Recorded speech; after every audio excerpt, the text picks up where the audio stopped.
আমরা যারা নামাজ পড়ি না, নামাজকে অবহেলা করি, আজকের ভিডিওটি তাদের জন্য। সবাই শেষ পর্যন্ত শুনে যাওয়ার অনুরোধ রইল। কৃষককে প্রশ্ন করা হলো, নামাজ পড়েছেন? কৃষক বলল, আমরা তো চাষা বসা মানুষ, দিনে আনি দিনেই খাই, আমাগো কি নামাজ পড়লে চলবো?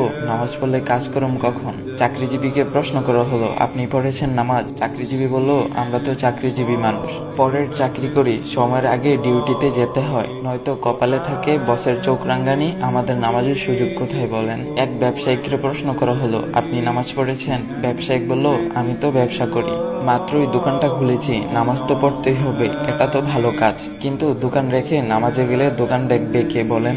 একটা ছোট ভাইকে প্রশ্ন করা হলো, তুমি কি করছো? সে বলল, আমি একজন ছাত্র, কলেজে পড়ি। তাকে প্রশ্ন করা হলো, নামাজটা পড়েছো তো? ছাত্র ভাই বলল, কি যে বলেন, পড়াশোনার যেই চাপ, নামাজ পড়ার সময় কই, তাছাড়া কাপড়টাও পাক পবিত্র নাই, কেমনে কি করি বলেন? এইভাবেই কিছু মানুষ নানা রকমের অজুহাত দেয়। মহান রবের সবচেয়ে বড় একটি হুকুম মান্য করা থেকে তারা নিজেকে বাঁচিয়ে রাখতে চায়। হঠাৎ একদিন খবর পাওয়া যায়, চাষি রহমত আলী আর নেই। অফিসে যাচ্ছিলেন চাকরিজীবী ভাই আনোয়ার সাহেব, সময় মতো পৌঁছাতে চেয়েছিলেন, সময় তাকে সহায়তা করেনি। হঠাৎ একটি কঠিন অ্যাক্সিডেন্টে পঙ্গু হয়ে হাসপাতালে বেড়ে গেল নতুন একজন পেশেন্টের। পঙ্গু অবস্থায় কাটে আনোয়ার সাহেবের বাকি জীবন। ব্যবসায়ী মহাজন সাহেব দোকান করেই যার কাটতো সারা বেলা। ব্যবসার হিসাব কিতাব মিলাতে গিয়ে হঠাৎ করে একদিন দুপুর বেলা বুকের বাঁ পাশে উঠে গেল প্রচন্ড ব্যথা।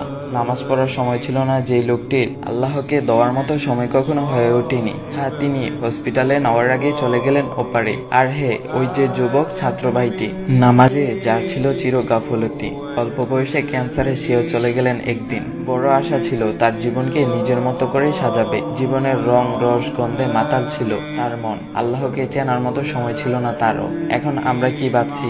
আমরা কি সেই চাষি রহমত আলী?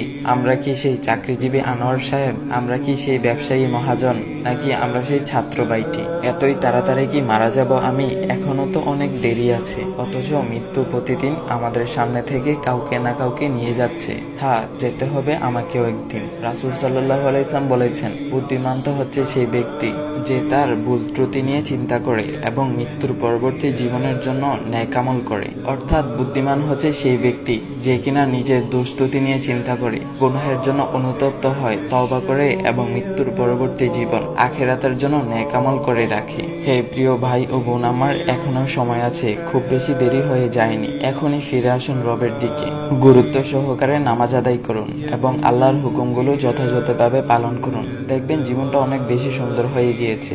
আল্লাহর পক্ষ থেকে সাহায্য আসতেছে, আর জান্নাতের নাজ নিয়ামত সেটা তো আপনার জন্যই অপেক্ষা করতেছে। আল্লাহ তাআলা আমাদের সবাইকে 5 ওয়াক্ত নামাজ পড়ার তৌফিক দান করুক, সবাই বলি আমিন। তো গাইস, এই ভিডিওটা সবাই সবার কাছে শেয়ার করে দিবা, আর এমন ইসলাম ভিডিও পাওয়ার জন্য ভাইয়ের আইডিটা ফলো করে দিয়ে যাবা। ভাইয়ের আইডি নাম হচ্ছে ইসমি নাইম। তো গাইস, নতুন কোনো ইসলাম ভিডিও আসা পর্যন্ত সবাই ভালো থাকবেন। আল্লাহ হাফেজ গাইস।